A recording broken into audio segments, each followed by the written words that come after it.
met this brother, man, 2, 3 something years ago. He's gonna talk to you about who he is, but there's a very special proposition on the ballot this year called Prop 6. Proposition 6, we want folks to vote yes on Prop 6, yes on Prop 6.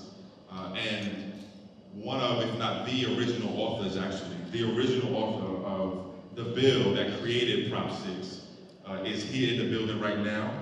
And I want to bring up none other than my good friend and brother, Nathaniel Brown. Sam, he's one of the brothers.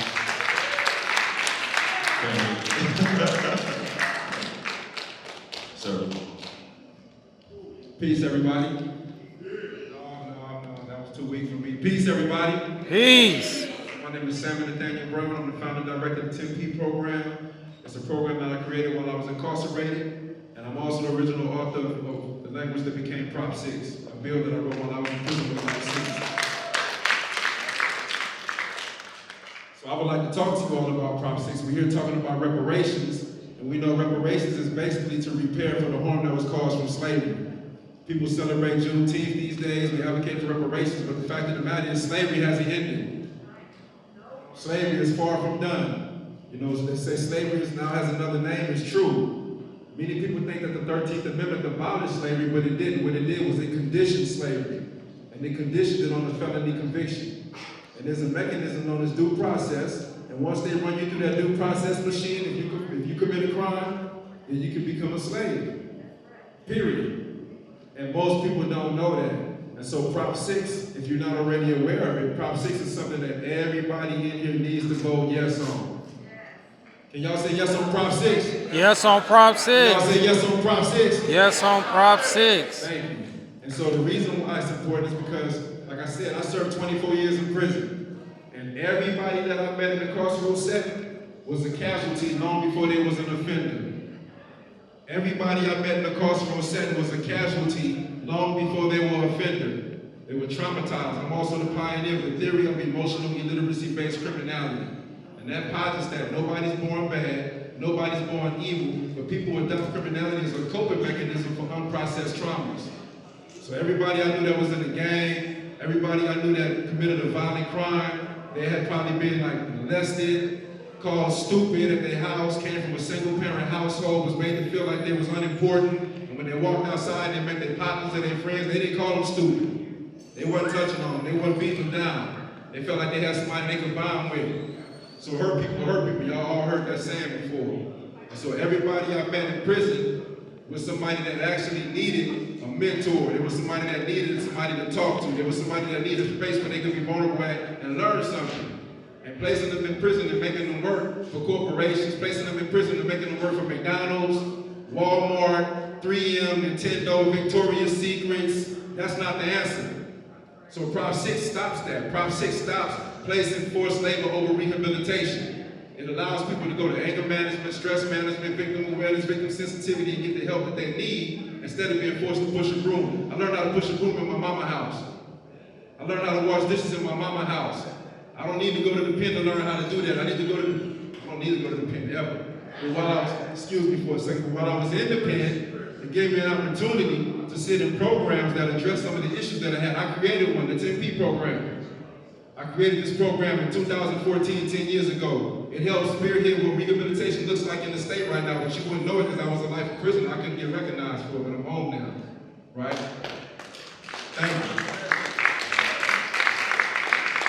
And my team, I send my team, I now hire people. I got people that work for me now. I send my team inside the prisons across the state to go teach emotional literacy every single week, right? I got 3 college degrees, an associate to arts and social science, an associate to arts transfer degree in sociology, and I graduated magna cum laude with a bachelor's in communication studies. The reason why I wrote Prop 6 to begin with is because I was the first person in the state of California that had to clean behind somebody that tested positive for COVID-19. So while I was in Lancaster, one of the staff members brought COVID in. And when they did, they passed it to the prison population. Because I was a hospital janitor, HFM, health facility maintenance worker, lead crew, it was my job to go disinfect behind this lady who brought it in, and then disinfect behind every person that tested positive in the hospital area from that point forward. We started out with a 12-man crew, we went down to just me, a 1-man crew. And I remember telling my supervisors, because my neighbor died from COVID, the guy above me died from COVID, somebody in the other building, my partner Pee Wee, he died from COVID. And I told my supervisor, I said, man, I'm scared for my life. I don't want to go in here and try to clean behind this invisible bug that we don't understand anymore. And they told me, you have to do it or else. And I'm like, or else what? Or else you're gonna get a 115. And anybody in here familiar with the prison process, they know a 115 is the modern day whip. That's what they use to compel you to do what you otherwise wouldn't do. It's a rules violation report. And because I was a life in prison and I had to go to the Board of Parole hearings, a 115 would have got me a 15-year denial. It didn't matter that I got 3 college degrees. It didn't matter that I took thousands of hours of self-help programming. It didn't matter that I created a program. If I would have missed one day of work, they would have said that I was a risk to society and denied me the opportunity for coming home. That's what involuntary servitude looks like in our prison system. Then, on top of that, aside from giving people opportunity in prison to get the rehabilitation they need, it also takes away the incentive from these big corporations to invest in quote-unquote tough-on-crime legislation that decimates communities of color. I'm gonna say that again. It takes away the incentive from Walmart, Home Depot, the supporters of Prop 36, from having the incentive to invest in this so-called tough-on-crime legislation that destroys our community so they can get cheap labor forces. That's really what it's about. When you sit there on the phone thinking you're talking to a receptionist that might be in the Philippines or Thailand, you're talking to a sister in Folsom Prison. Did y'all know that? Did y'all know that? Exactly, a lot of people don't know that.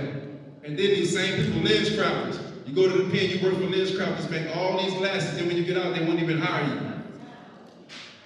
Happens all the time. All the street signs, all the furniture in the state buildings, all the license plates, all made by people who are incarcerated.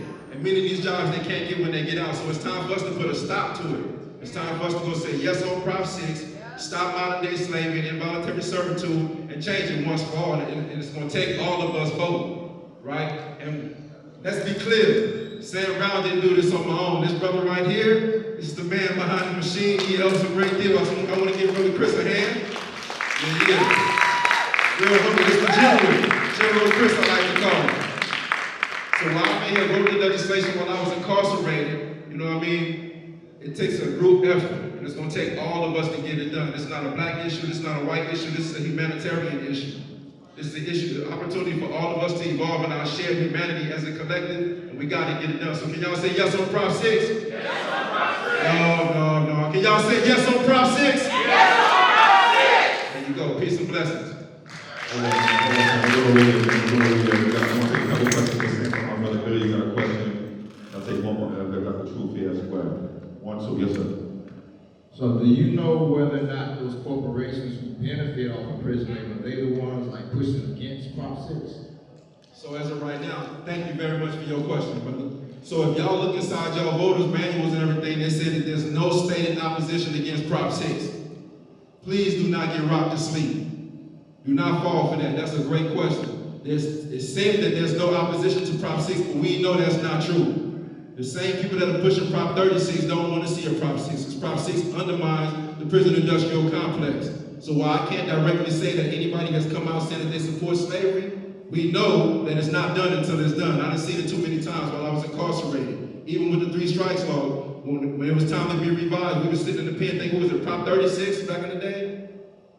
It was 33, 36. All of us fell asleep in the prisons like, yeah, it's gonna get overturned, it's gonna get overturned. We woke up, it was dead.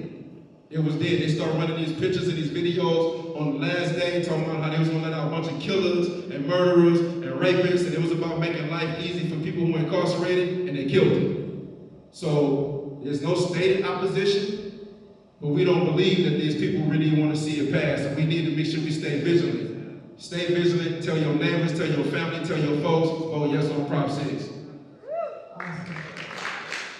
Yes, and Mrs. Brown, first and foremost, I want to say we're honored to have you here because you are the prime example of what we're trying to teach our Black youth, that they can get out of anything and get involved in legislation, get involved in writing bills. Policy is not a foreign entity. It determines how we live. And I would say, as a mother who has a son incarcerated, he's 21, and they're trying to give him life in prison just for possessing a gun. So I want to say again, thank you for Prop 6. There's a lot of people that say, well, no, vote no on it, and I said that's insanity. And for you to be here today, if you could please explain to the public, especially to our youth, what was the process of you even getting Prop 6 to even be a bill? Like, what was that process so people, our brothers, our youth who are in jail right now can aspire to do the very same thing? Great question. And in regards to your son, I want you to stay encouraged, no matter what they say. So I created the 10P program on the level 4 maximum security 180 yard. There was a lot of homicides, a lot of suicides, a lot of overdoses, people with life without the possibility of parole, 3, 4, 5, 6 life sentences told they would never be home. A lot of them are home today. So I just want you to stay fired up, stay encouraged, and don't believe what they say. Because I had life, and I'm standing right before y'all right now. I ain't never told on nobody, never cracked, caved, fold, told up on the soul, gave up information to roll, none of that. You feel me? And I'm right here, right now. So what I would say to the youth inside the prison system and anybody else, it started with me knowing that this had to be done. It had to be done. So I was like, at the time, Jamelia was my partner, and she said to me, because I was like, basically, I don't want to go clean COVID anymore. And they told me I had to do it. And she said, well, can't you appeal it or something? I said, well, I can't appeal it because the Constitution supports what they're doing. Article 1, Section 6 of the California Constitution reads, involuntary servitude and slavery are prohibited except as punishment for a crime. So no matter how many appeals I wrote, it was going to be moot. So she said, well, can't you change the Constitution? I said, well, give me the paperwork. And she sent me the paperwork, and I researched family law, labor law, constitutional law, the California Code of Regulations, and within a week I wrote it. And I sent it out. And she did the footwork and took it to Assemblymember Sidney Kamlager. Assemblymember Sidney Kamlager picked it up, then became Congresswoman Kamlager. We pushed it as ACA 3, we created a whole coalition. The very first press conference we did, I was on the cell phone, I was on the wall phone, they were holding the cell phone to the microphone, and they were all standing on the stairs, and I did the press conference right there from prison, right? And so when it didn't make it through the first time, we came back around, and we pushed it again. We revised the language. It took a lot of discussions and you know, talks, and Chris was at the center of it. He knows about it. So it takes a whole coalition. It takes getting with people who know processes better than me. Because I knew my part. I knew the prison system. I knew being incarcerated. I knew what I was being forced to do. So I wrote about what I knew, that I trusted other people to do their part. And it's important that we find people that we can be in coalitions with and work with that will do their part.